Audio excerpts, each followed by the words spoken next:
hearts glow like fire in the dark tonight. A lonely jukebox playing something slow and blue. I take a sip of whiskey just to ease my mind, but every drop keeps bringing back the truth. Oh, baby, love can cut so deep. Even in my dreams, you never leave.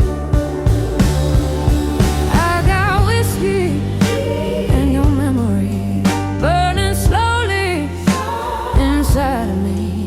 Every note of this old guitar feels like telling my broken heart. I got whiskey in your memory, like a storm across the sea. If loving you was my only crime, then this lonely blues is mine. Your shadow dances softly on a barroom wall,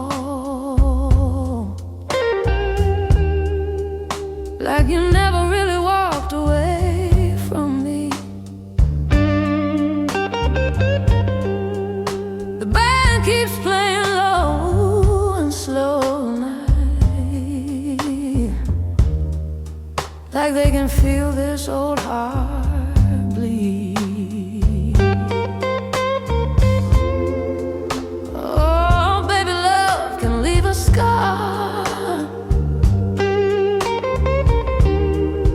even when you're miles apart. I got whiskey in your memory, burning slowly inside of me. Every note of this old guitar feels like telling my broken heart. I got whiskey in your memory, like a storm across the sea. If loving you was my only crime, then this lonely blues is mine.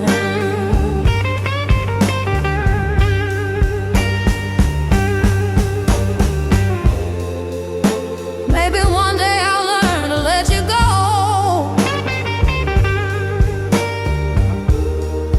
but tonight this pain still steals the show. I got whiskey in your memory, burning deeper inside of me. Every cry, this blues guitar sounds like calling where you are. I got whiskey and your memory, like a ghost that won't set me free.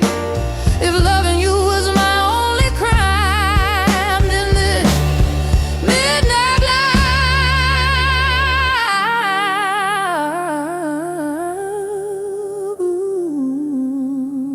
blues is mine.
Had dinner with him last The night. grey man. Oh, were you? Basher. Oh, Basher. He's fantastic. What a fine man. A fine musician. They've got a picture of him on the wall of this VH1 studio in Camden Road where we were, and he looked like a lemur, like, because he's just had really light blue eyes, and just the photograph looked like he was holding a guitar, and he just looked like one of those exotic Madagascar lemurs that only come out at night. It was just great. We I used to run a little venue in the north of England, which was an old wooden pavilion that was been knocked down now, and we booked this band one night, and they pulled. So the agent said, "Well, I've got this other band called Brinsley Swartz. Do you want them to come?" Yeah. So we said, "Okay." So they turned up, and it was just brilliant. They went down a storm, and it was a really, really good gig. It was just amazing. Very, very good. Are we rolling? He's Okay. one of a kind, Oh, really. One of those people that you're just so glad he's around. Paul Carrick as well. Great guy. Well, Bonnie. We're still here with our same jobs. I knew you were going to It's say a miracle, isn't it? that. A live album. And about time too. Tell me about it. Yeah. Not from lack of wanting. Really? So why now?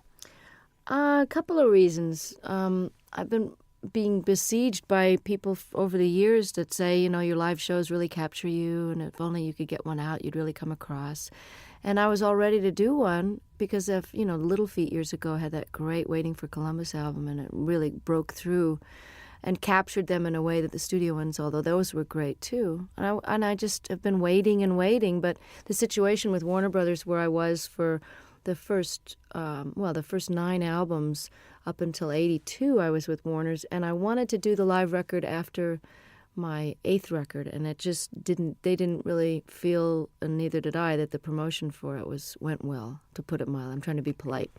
And radio really stopped playing any kind of progressive format, so I was basically shunted off into the hinterlands of fringe music. And even though I was selling well in my concerts and my core audience bought my albums, it wasn't the right label situation to put out a live record because they didn't care enough, frankly. So it took me a while of waiting to get on a new label, and then God knows after the Grammys hit, things have been really great with EMI Capitol, and I wanted 3 studio records under my belt to draw from great songs that people would be familiar with. And I've been basically planning to have this lineup of guests for a long time now. And finally, I've got the great band that can play the songs as well as the ones that play in the studio, because most of them are the ones that are on the records. Indeed. I can't believe that these friends just happened to be around. There must have been a lot of phone calls going out to get all these guests on this album. Well, you've got to plan because people's schedules are way in advance. I mean, I know what I'm going to be doing 5 years from now almost. So everyone's booked and everybody's got their own album schedules. And Jackson said, I'm going to be recording, but it's if you can film and record in California, I bet you I can fly up for the day. Hornsby had already made room in his schedule for me. And this was planned in March in order to secure the mobile truck. The concert venues go on sale, at least a couple of months before. And, of course, the film crew, we had 9 35-millimeter camera, film for 2 days. So, that's almost $1 million type of proposition just for the film alone to film the 2 nights. And so, yes, it had to be way planned and approved and paid for in advance. But I must admit, the sound of the album is one of the best live recordings I've ever heard. Oh, fantastic. And I'll tell our engineer that because he worked his you-know-what off trying to make it. Because I'm not a big connoisseur of live albums. I mean, I listen to James Taylor's and Peter Gabriel's and of course, Little Feats I play a lot. And I have some live Westwood One radio programs that I've listened to and gotten copies of live performances where I've missed someone's tour. But I really wasn't an audiophile enough to know that it turns out, I found out from doing interviews, that most live albums get listened to once and put on the shelf. So Ed said, he really wanted to go for, making this the best live-sounding record he's ever heard. And he studied a lot of them about how much echo in the room echo to leave in and how much clapping between songs and how much talking, where there was a lot of deliberation that went in. And, of course, each song is from sometimes a totally different night in a totally different hall. So there's a lot of post-production work that went into this. And it works so well. A couple of things. Vince Gill has described you as the wildest lady he knows. All right, Vince. What do you think about that? I think he's the guy that all of us would love to get wild with, actually. He's the nicest star Well, actually, Brian and Bruce and Jackson, my special guests, are pretty nice too. In the unneurotic field, you know what I'm saying? Like people that are just folks when you meet them. I don't know if that was your impression, but I know that when Vince and I, over the years, I mean, when he was in Pure Prairie League and I was still on Warner's, we ran into each other and we actually did a duet together when he was first a solo act. We did a song called "Let's Do Something Even If It's Wrong," and he and I were both kind of wild. I don't mean that in a biblical sense. I just mean, wild rockers. We didn't get into this line of work because we like to go to bed at 9 o'clock. Well, you don't start till late anyway, do you? It's not late. You know what? I get up early when I'm off the road. I like the daytime hours because if you're not up partying at night, there's really no reason to be up past midnight unless you just get into one of those great moments when you can write and you're reflective and everybody else is asleep. But I've started to really like the early morning dawn hours. In London, when there's nobody else around, it's very good. I was in New York last year, and we drove out of the city we just drove out for about an hour at about 6, 7 o'clock on a Sunday morning. Nothing in New York. Very strange feeling. I very, bet it was very bizarre. strange. I bet. Very, very weird.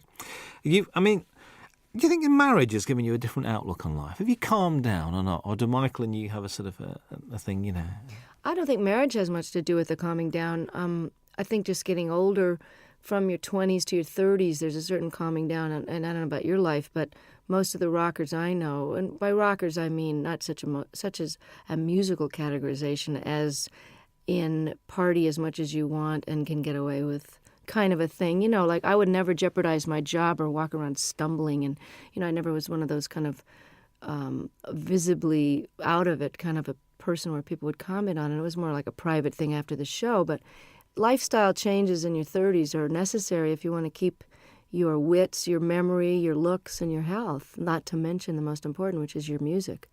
So even though I never jeopardized my job, I think my effectiveness, how many hours of the day I was able to be productive, was starting to get affected by my extracurricular activities. So my calming down that way happened in my mid-30s when I kind of quit drinking and took up yoga and bike riding and doing all those things with the ravages of time so that you end up feeling more energetic and more able to do your gig and have more fun because it just isn't fun to feel bad, I mean, I know some people make a career out of it, but the feeling bad is for the young.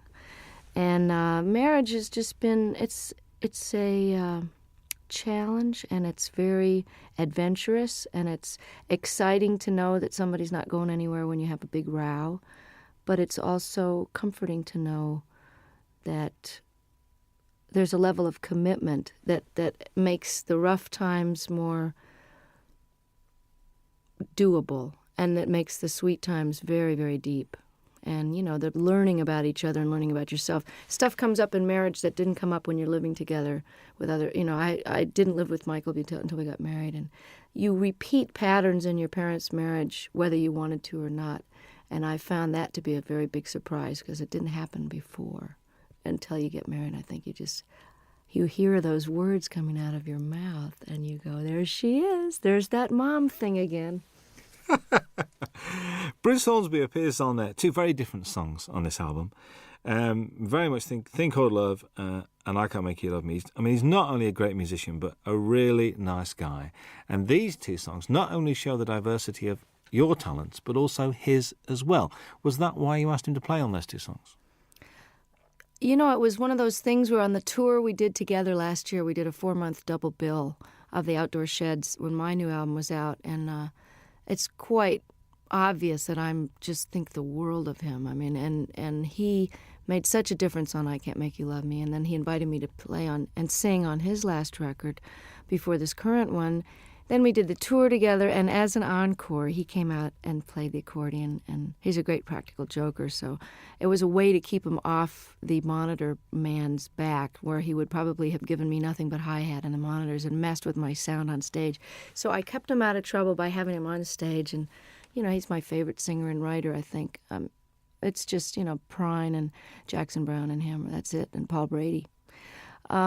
I Can't Make You Love Me, I can't even imagine recording live without him on it. So he was very gracious, and I just got to participate in his PBS special and got to play with Pat Metheny, the 3 of us on stage alone, singing The Tide Will Rise. And it was just absolutely a highlight of, my respect for those men is just unbounded. And his musicianship is far surpassing anybody in the pop world that I know. He's really as nice a person as he is a genius, too. Whenever I bump into him, it's like, and it's like he sits down and he talks and he takes time. Mm-hmm. It's never, so I've got to rush now. He's just one of those guys. And I thought his current album was very, very good. I do too. And, he's really a jewel, and such a normal guy, just like Don was. And it's interesting because I've gotten to know Brian the last few days more because we've been hanging out at the Top of the Pops. And he also is totally without any kind of ego attitude. And, he's not neurotic and paranoid or any of those stuck-up things that people get when they get to be a big shot. And I'm so lucky to have these guys as models because they've been famous longer than me. Hornsby came out of the box with big hits, and he's just nonplussed, totally regular guy. That's why you get on so well, because you're the same. You've got the same attitude, and that's why, and it shows. I reckon this record's great to listen to when driving. I mean, I've been driving around listening to this. I think it's brilliant. God, I'm so glad. It's so new that I haven't had reviews yet. So this is it. Give it to a friend. So go and drive around, listen to it, and it's great. A song on it, Shake a Little. New song to you. New song by the guy Michael Ruff, who wrote "Cry on My Shoulder" on Nick of Time, and.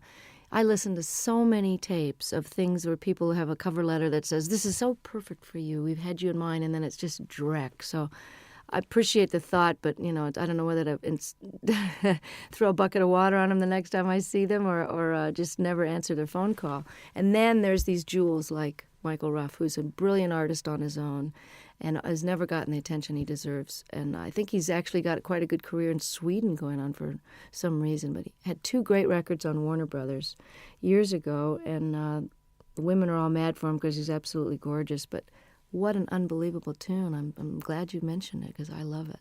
I think it made a good single, actually. I was listening to it. I think so, too. A good single.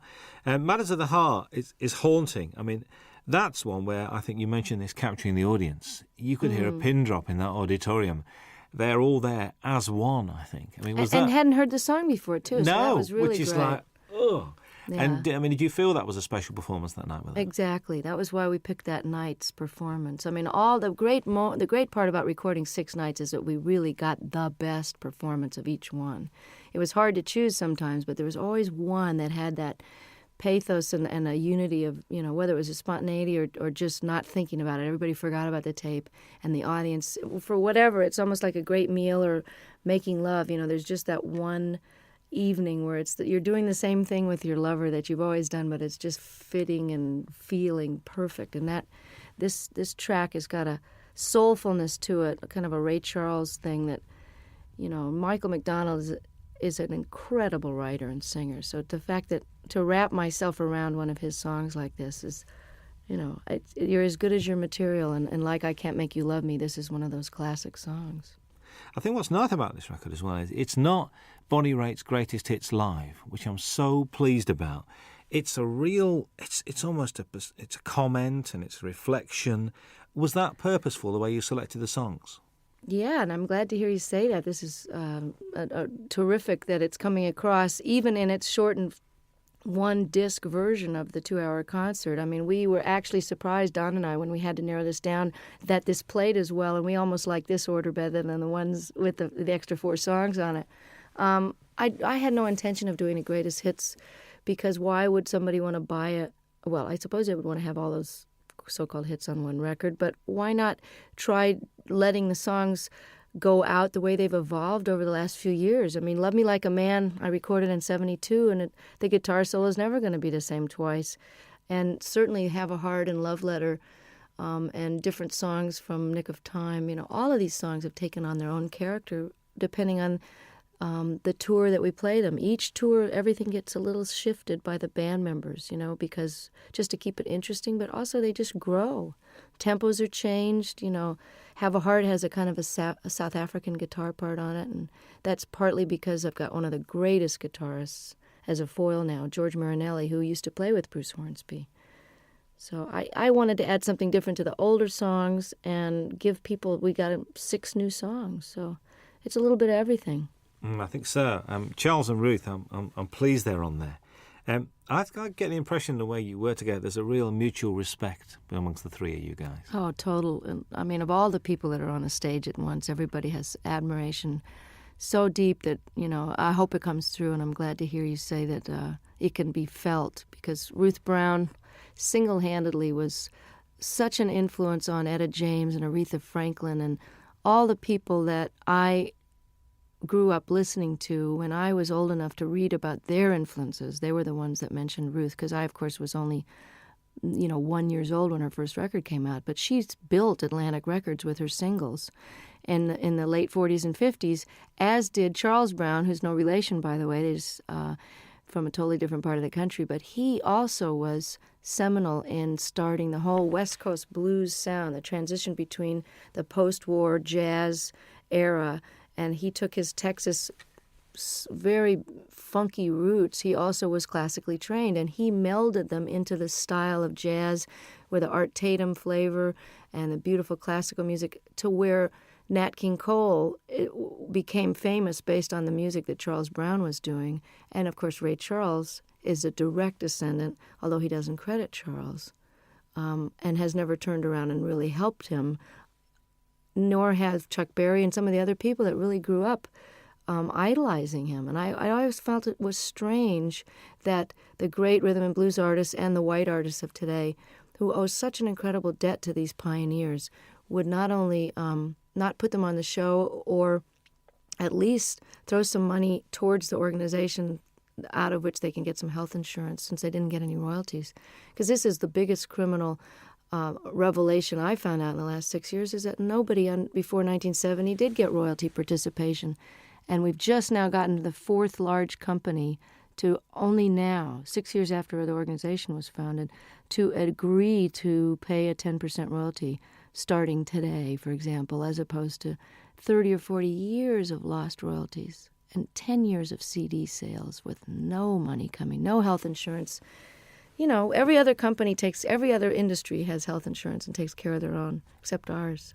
So this is a call out to the other artists that are listening and fans to make sure you support the reissues that are paying royalties, and don't buy the bootlegs, and don't sell the records direct. Send the money directly to the artist, believe me, before you rip them off for the third time.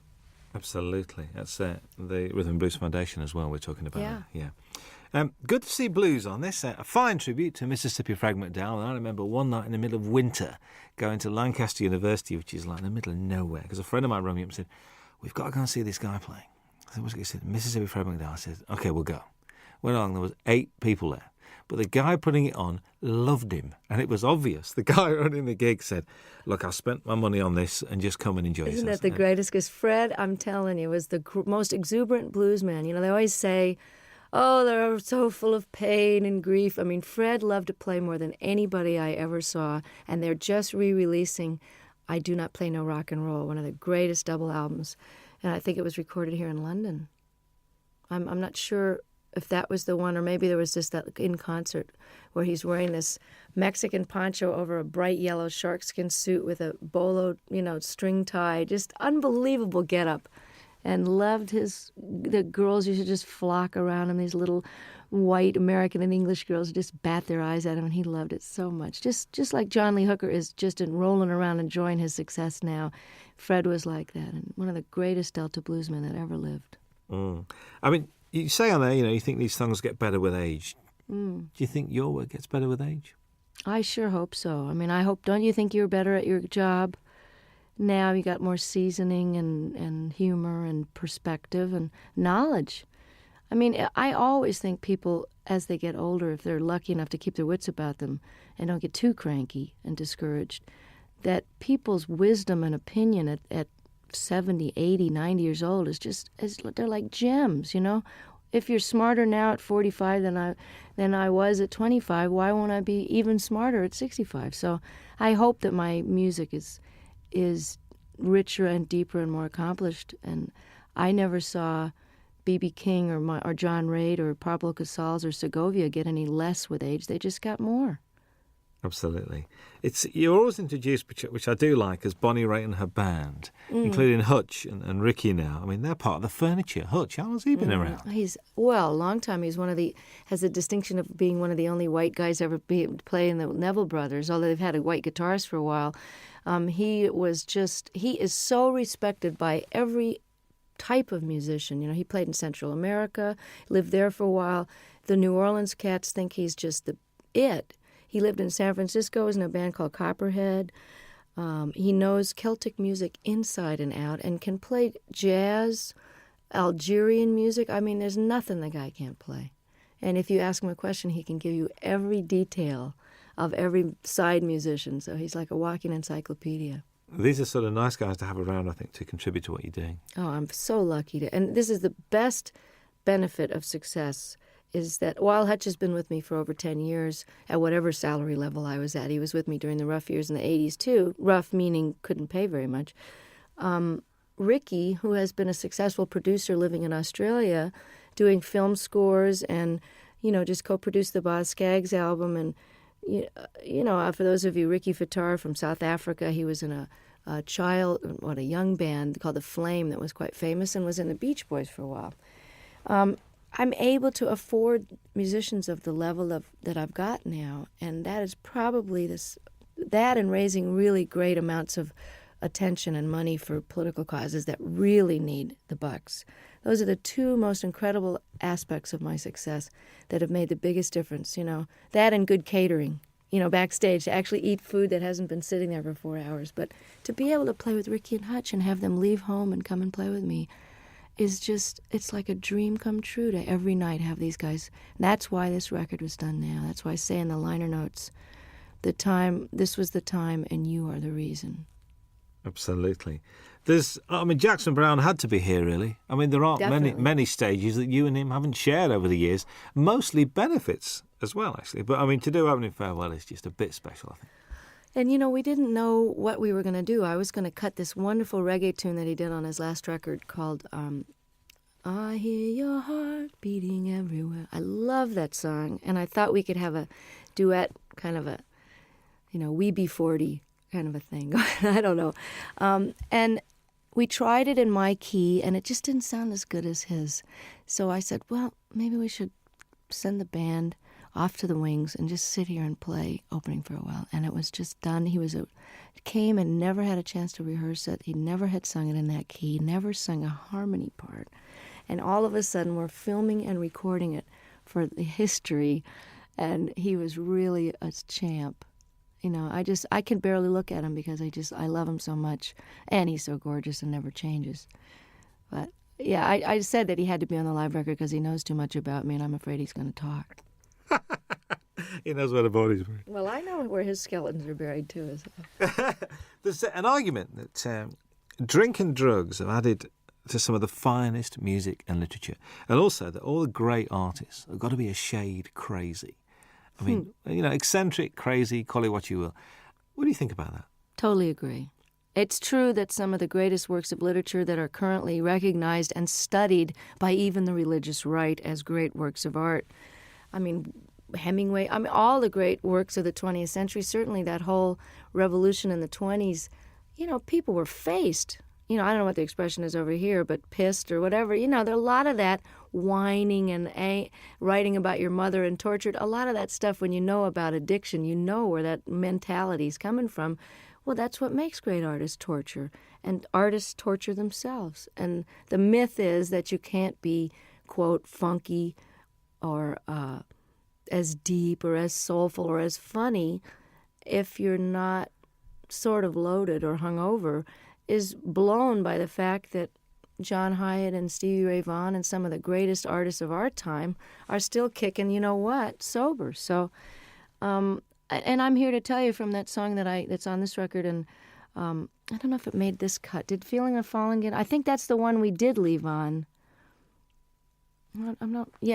Because I want to let people know that just because you're straight doesn't mean you're not totally miserable and twisted sometimes. And it's out of that angst and misery and longing, which is just part of being alive, which you feel more acutely when you're not anesthetized, that some of the most powerful stuff has come out of my guitar, because it's excruciating to be awake. So it's just a different kind of art. If anybody thinks I'm not miserable, look again, And sometimes it's a lot easier to just toss a few back and forget about it, It's trying to be awake all the time that'll get you some good blues tunes. Most definitely. The old tortured theory goes out the window there. And there's this song with Bryan Adams. I mean, what's the story behind this? Did you call him or did he call you? Or If someone was to say to me, okay, you got a new album coming up, and, you've been on the road with Longing in Their Hearts, and you have this ballad here, and you found this Michael Ruff song, but you know what I'm really missing as a rocker? I just wish somebody that I really love would call me up. And, it was like the universe answered my prayer, and I get this phone call from Brian, who I haven't heard from for a few years, and he says, I wrote you this song with this woman, Gretchen Peterson.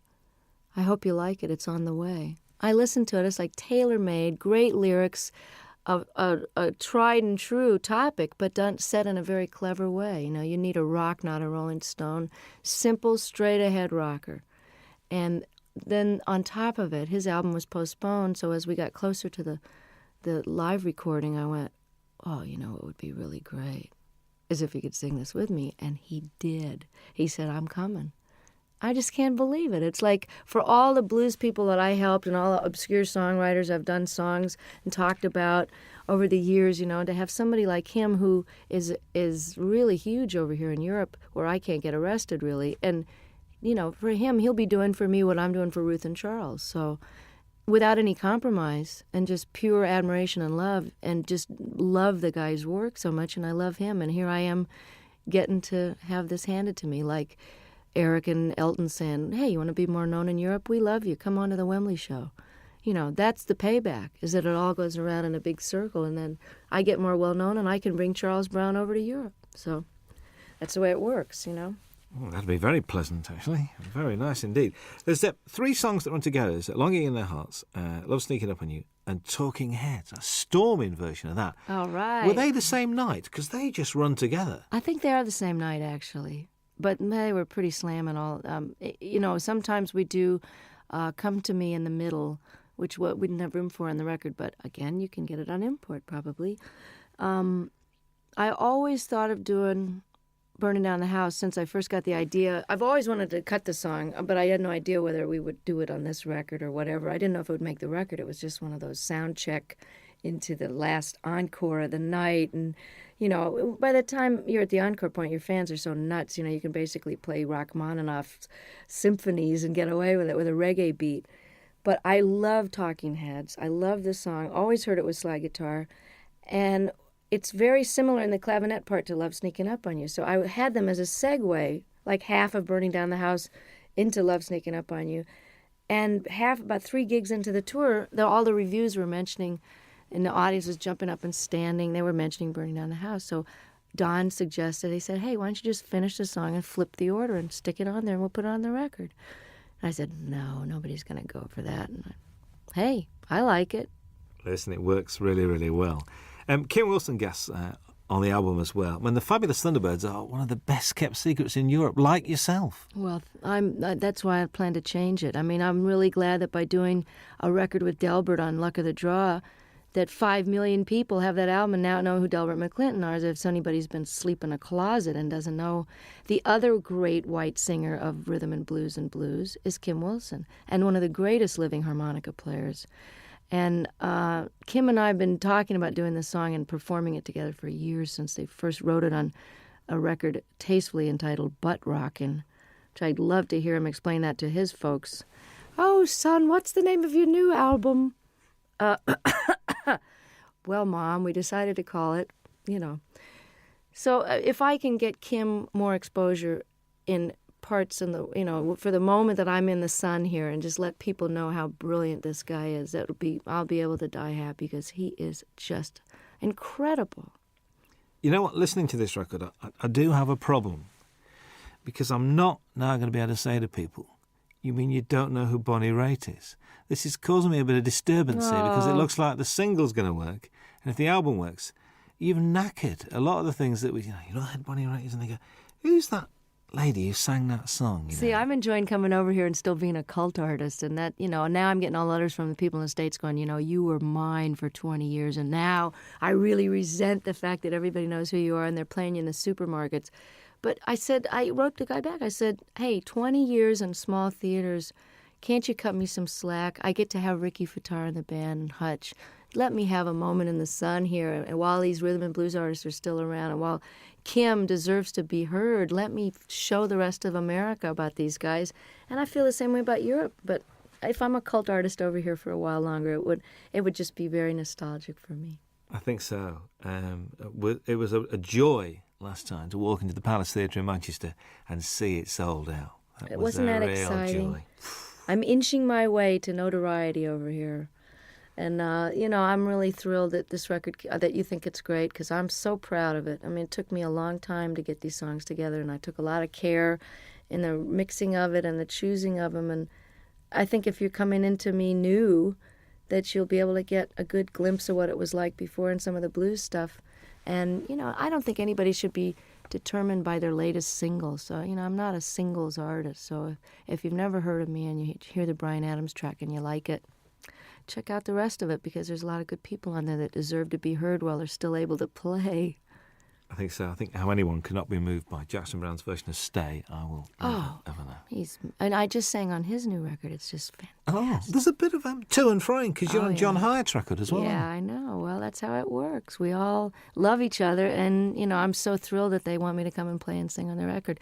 There's a great band out in New Orleans called the Subdudes, and I'm on their new record, and it's a fantastic record. Support act on the tour, actually. That's But if you got there early, That's right. They were over here in England. It's true. That's right with you. How's the songwriting going? I mean, we've been progressing. We've had like 3, 4. We're getting there. I'm inching up there in the quantity. But one of the reasons I'm taking a hiatus is because I haven't stopped working either on the Rhythm and Blues Foundation or the different benefits that I've done and organized. My own touring schedule, making up for all these years I didn't tour outside the United States. I haven't had any time to write, so it's time to go live a little bit so I've got something to write about. Because honestly, writing about the catering in my room in the hotel is not going to make it for a topic. And getting any more personal than I did on the last record would be a challenge, because I'm just going to have to figure out and take a break so that it's done from inspiration and not out of obligation. So does this mean that, I know because you're not a winter person, so come sort of spring, are you going to be treading these shores? I'm hoping to have the first break from touring in 25 years after this live record. I was doing this now, and I did a record with my dad, and it's out on Angel Records with a 42-piece orchestra. We did 3 songs together. It was just great fun. And I feel like I've done my bit with Charles and Ruth and Kim and done my major opus here. And it's time to take some time for me, because if you don't fill up and take some time off, there really isn't anything else to say. And I honestly don't think I'm going to be touring this next year unless for some ungodly reason, or perhaps truly godly reason, this record with Bryan and this record takes off in Europe. And then I'll be a brand new artist and come over and show people where it's really at. A brand new artist again? Yeah. Again. Well, I'm an overnight success, Robin, you know that. There's a description that I read, I'd like your comments on, really. After years of singing about broken hearts, faithless lovers and no good men, Bonnie Raitt entered the 90s at the peak of her already lengthy and impressive career. Has the 90s been good to you, do you think? Oh, yeah, definitely. I don't think you could argue with the kind of Cinderella story that happened to me when I just a lot of changes were made personally before the Grammys happened. But I think in your 40s, like as I was mentioning before, it's a little harder to be older and awake. It's also easier and more fun to be wiser. Does that make sense? It's easier because I know how to do things better, and I know how to handle stuff. I can handle my success. I can handle disappointments. I don't mind getting angry. I know that it's not going to last for 5 days. I'm just getting angry. So the process of growing up is happening now as it is for a lot of rockers, because it's just sort of a postponed adolescence sometimes until your 30s and 40s, and then that's when people settle down. So I've had a really great last 5 years. And I'm looking forward to another 25 and another couple of live records in the middle of those. Absolutely. Bonnie Raitt, thank you very much indeed. Nice to be back. Hi, this is Bonnie Raitt. Very happy to be with Robin Ross on your radio. I want to go to Scotland. If we send him a tape, right, he'll do a 2-hour special. Wow. He's like a big supporter, isn't he? These guys are just, Thank you, Dave. Thank you for the homeland, for the young girl who's found her way back to your shores any minute now. I'm threatening to show up for Hogmanay again. Again? Oh, Well, tell people God. this time, will you? See, I'm the only one that remembered what happened those 3 days. The entire country was out of their minds. But the studio was. I'm coming back with a video camera because nobody in America believed it. You know, well, they had some sort of sponsorship. They had little bottles of booze on the table, and there was like 65-year-old people just totally clapping and yahooing it up, which is a little glimpse of what, like, a Crosby, Stills and Nash audience is going to be like in 20 years. You know, will be a bunch of old geezers singing, you know, just a song before you go. But they'll still be all applauding. And Sheena will be singing Morning Train, and me and Brady will be out there on walkers singing Thing Called Love. Yeah, I found another Brady Buncher. Curtis Stigers is a Brady Buncher. Yes, he is. Curtis Stigers is a Brady Buncher. I found somebody else as well. You know, guess who cut Paradise Is Here? Cher. Heard it from Brady's lips today. I'm not kidding. That'd be great. Let's find it right now. Really? So that must be this new album because she's done the Mark Cohn Walking in Memphis. That's the single. So it'll be on the same album. Well, it's good. I'm glad that she's going to get them some wider attention, you know? Brady's record was great, wasn't it? Mr. Cummings won't know what's hitting. He won't know what to do. I know. He's great. I'll ring him up. I really wanted to do that song too, but Tina had already done it. I think that Cher track's coming out for Christmas as a Christmas single.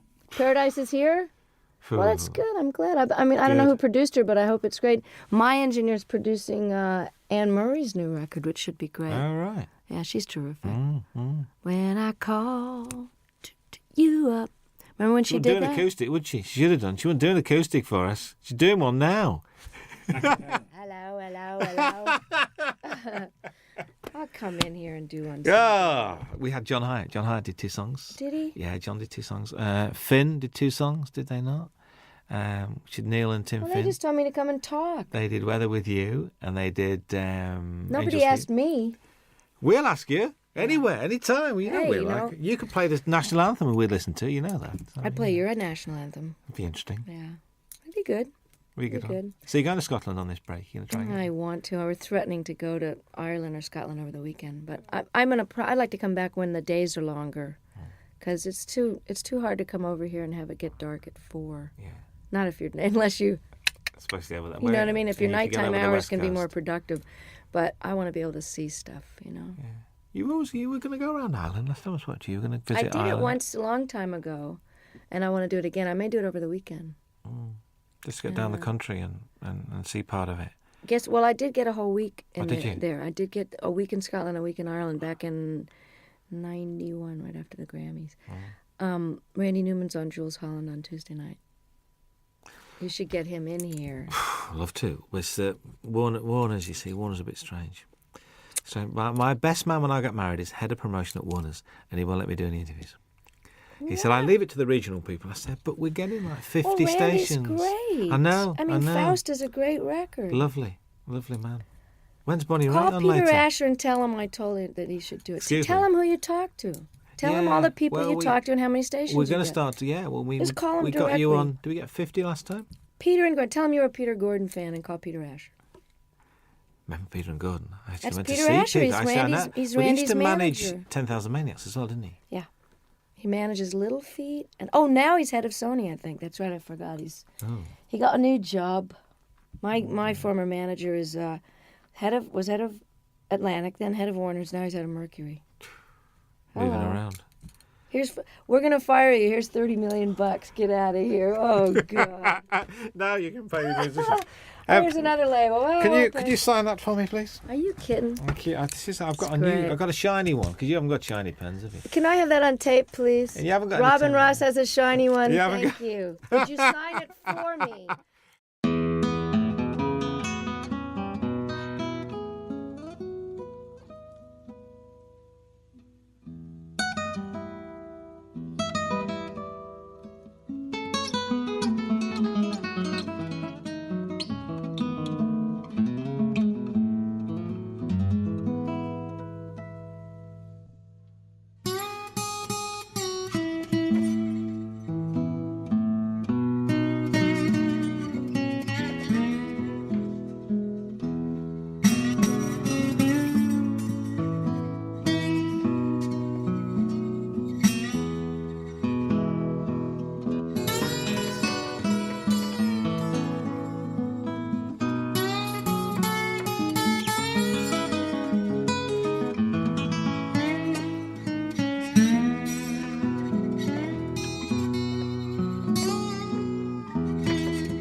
Cuando llega la noche, yo recuerdo tu cara y en las olas del mar siento tu voz y en la luz de esta luna es tu piel que me roza y esta brisa azul trae tu corazón más cerca de mí.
And the wings of this breeze are soon will sing me to you.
Su cara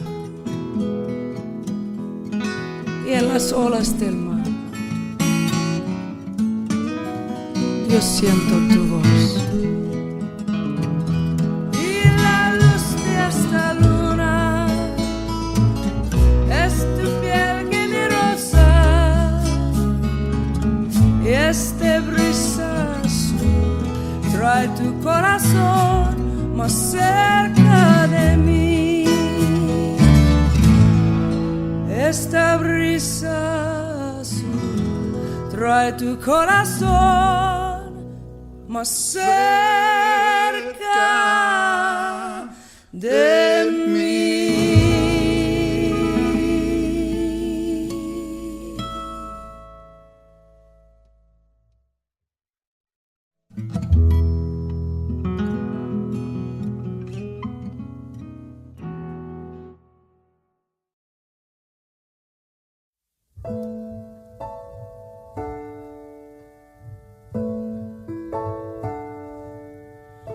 Ain't I got you on the back foot?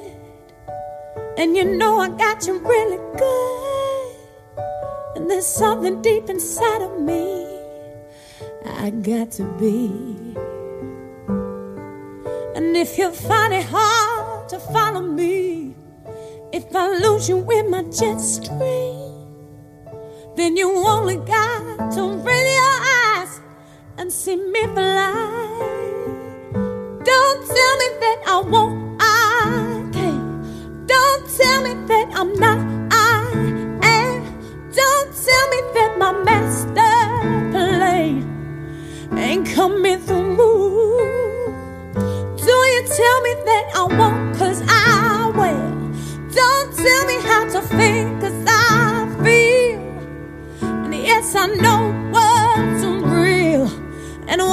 can do.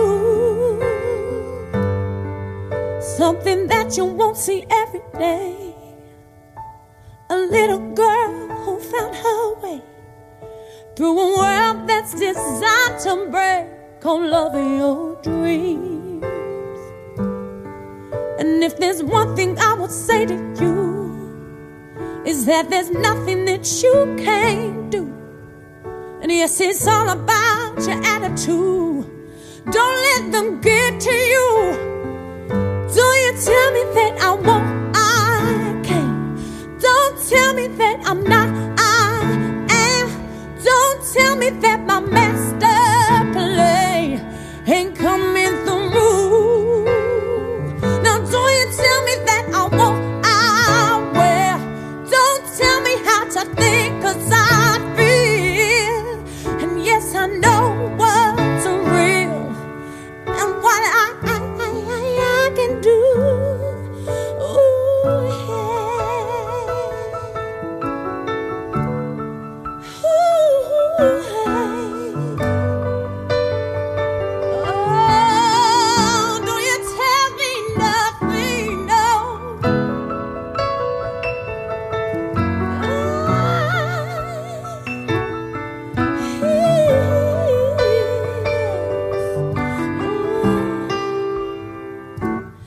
And we're singing in our own voice. We can make that choice to be free. Yes, we're singing in our own voice. We can make that choice and be free now, to be free now. Don't tell me that I won't, 'cause I can. That I'm not, 'cause I am. That my master plan ain't coming on through. It's coming on through. Don't you tell me that I won't, 'cause I will. Don't you tell me, 'cause I know what's real and what I can do. What I can do. I say, you sing, alright now. L-U-V. I love me. I'm nothing, yes I do. And there's nothing you can do here. Music. Ooh, L-U-V. I love it. I love it, I do. Yeah. So don't you tell me nothing. Ooh, ooh, okay.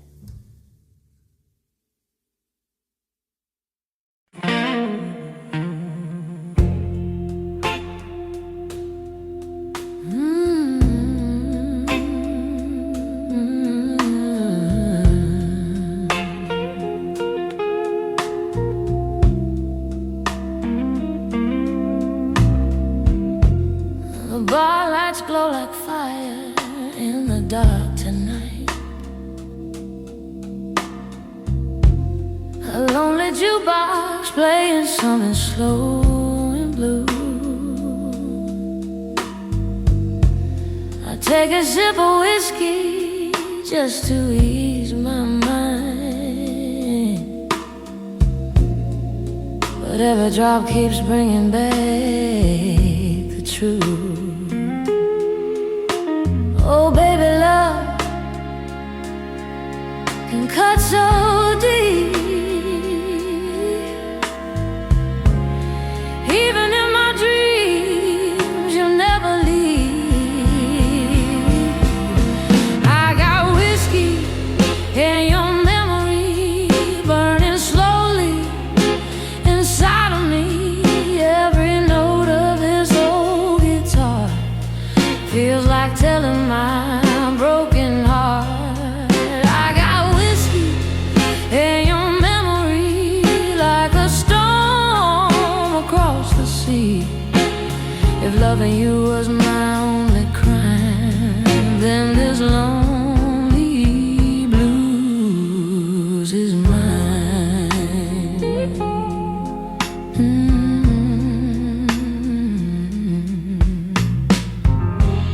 Your shadow dances softly on the barroom wall, like you never really walked away from me. The band keeps playing low tonight, like they can feel this so hard bleed. Oh baby, love can leave a scar, even when you're miles apart. I got whiskey and your memory burning slowly inside of me. Every note of this old guitar feels like telling my broken heart. I got whiskey and your memory like a storm across the sea. If loving you was my only crime, then this lonely blues is mine.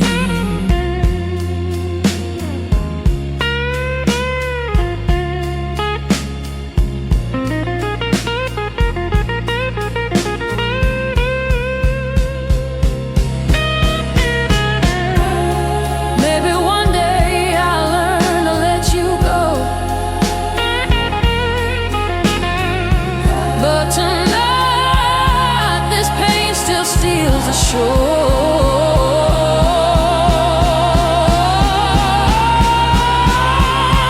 I got whiskey and your memory burning deeper inside of me. Every cry of this blues guitar sounds like calling where you are. I got whiskey and your memory like a ghost that won't set me free. If loving you was my only crime, then this midnight blues is mine.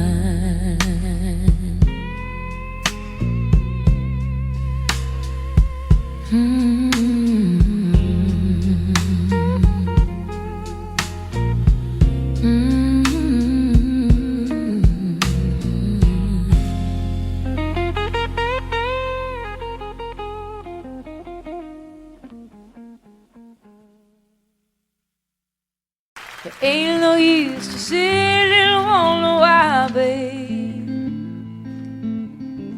if you don't know by now.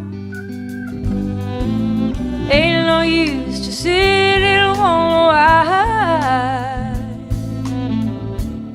It'll never do somehow. Oh, when your rooster crows out the break of dawn, look out your window and oh, I'll be gone. Oh, and you're the reason I'm traveling on. Don't think twice, it's alright. Ain't no use in turning on your light, babe. The light I never knowed. Oh, now it ain't no use in turning on your light. I'm on the dark side of the road. Oh, now I'm thinking and wondering, walking down the road. Oh, I once loved a man, a child, I am told. Oh, I gave him my heart, but it wanted my soul. Now don't think twice, it's alright. Ain't no use in calling out my name, boy, like you never done before. Oh, now it ain't no use in calling out my name now.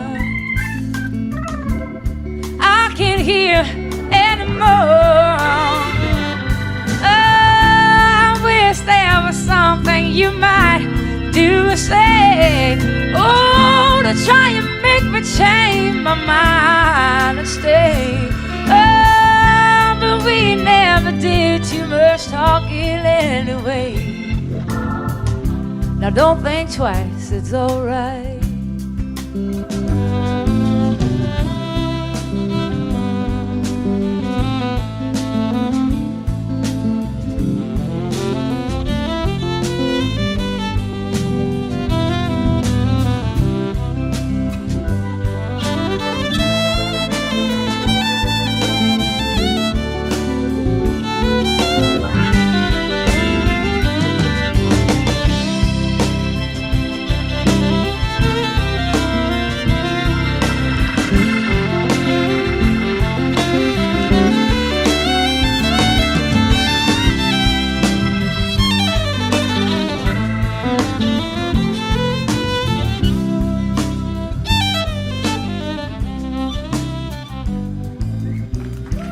So long, honey, baby.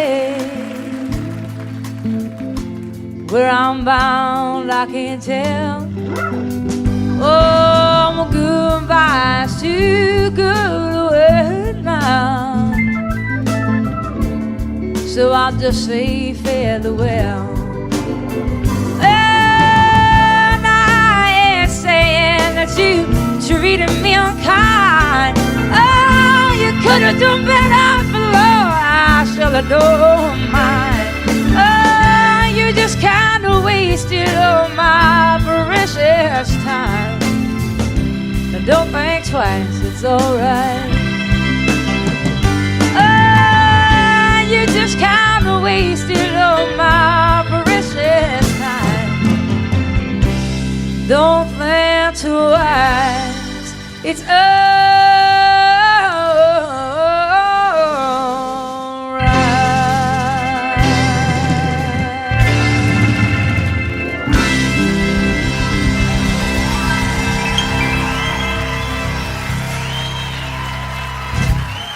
Thank you.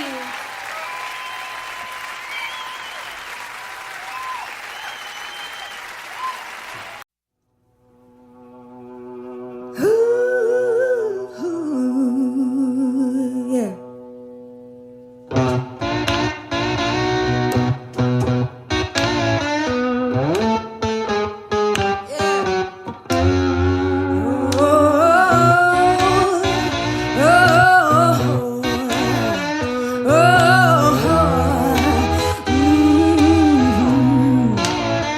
You better come on in my kitchen, yeah, 'cause it's going to be raining outdoors. Ooh, the woman I love, yeah, I stole her from my best friend. Some joker got lucky, yeah, stole her back again. Yeah. You better come on in my kitchen, hey, 'cause it's going to be raining outdoors. Ooh, the woman I love, yeah, I stole her from my best friend. That joker got lucky, yeah, and stole her back again.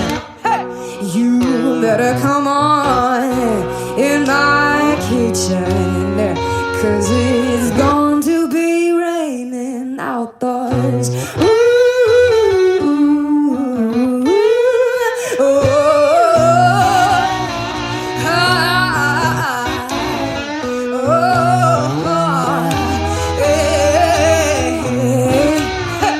you better come on in my kitchen, 'cause it's going to be raining outdoors.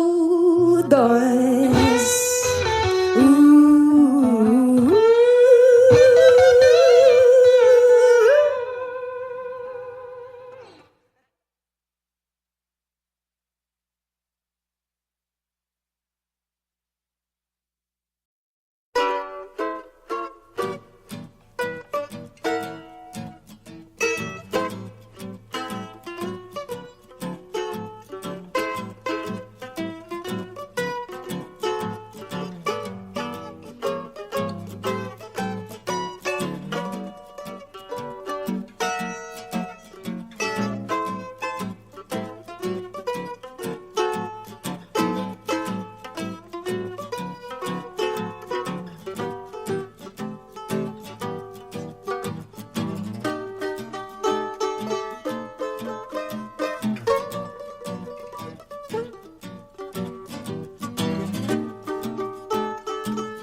The neon light is fading on this lonely avenue.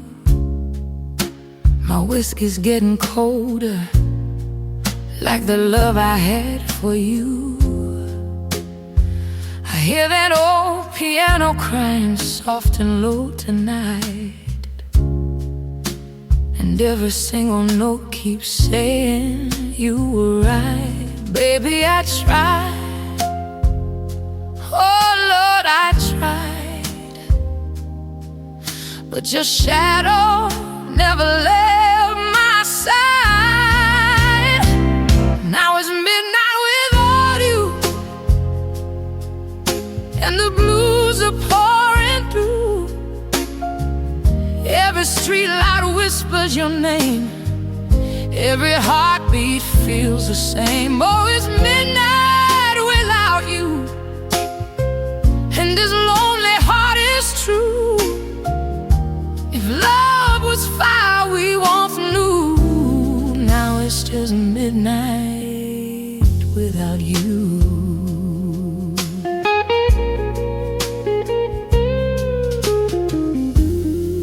Your photograph is dancing in the smoke above the bar. I swear I hear your laughter drifting from afar. The band keeps playing slow, like they know my pain, and every broken melody falls like midnight rain. Baby, I tried, oh Lord, I tried, but your memory won't say goodbye. Now it's midnight without you, and the blues are pouring through. Every street light whispers your name, every heartbeat feels the same. Oh, it's midnight without you, and this lonely heart is true. Even love was fire we once knew. Now it's just midnight without you.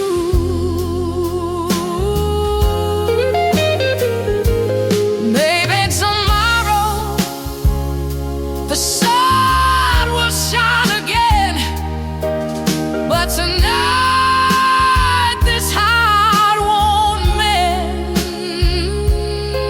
No, tonight this heart won't mend. Now it's midnight without you, and the blues are pouring through. Every street light whispers your name, every heartbeat calls your flame. Oh, it's midnight without you, and this lonely heart is blue. If love was fire we once knew, now it's just midnight without you.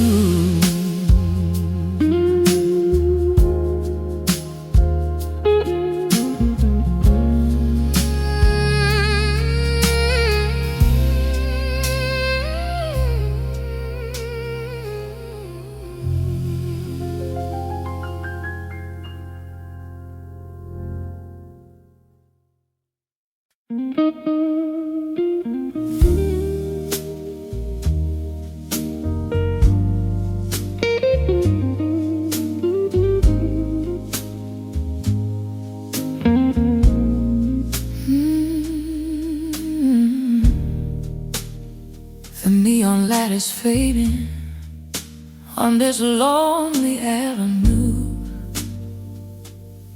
My whiskey's getting colder, like the love I had for you.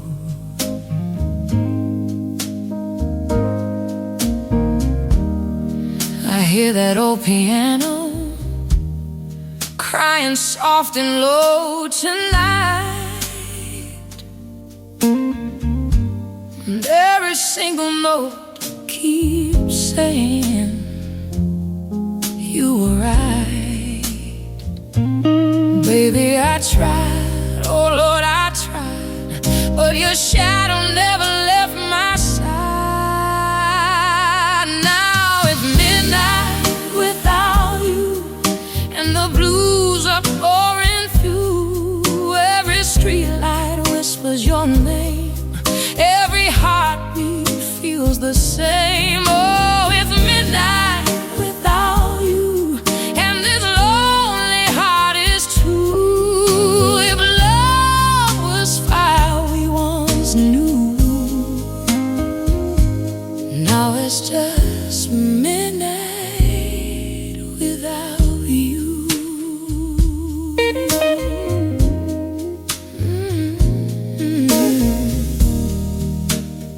Your photograph is dancing in the smoke above the bar. I swear I hear your laughter drifting from afar.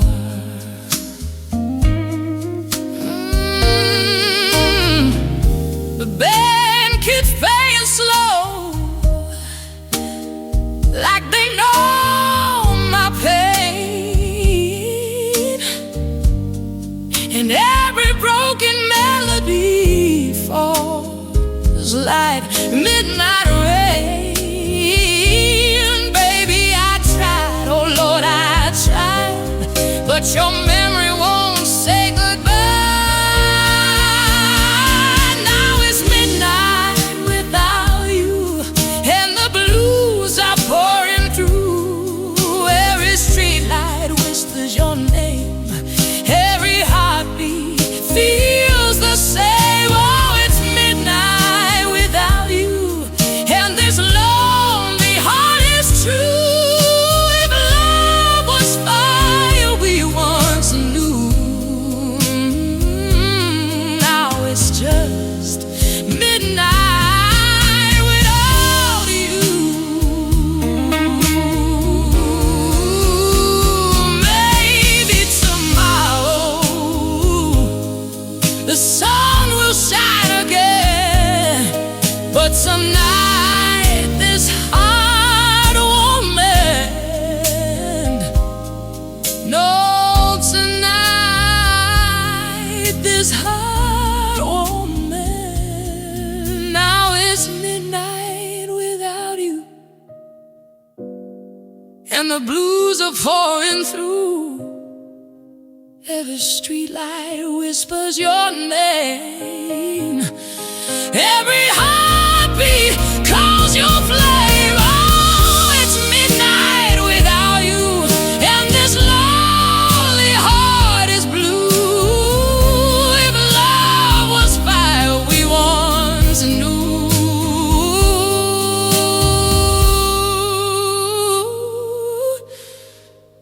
now it's just midnight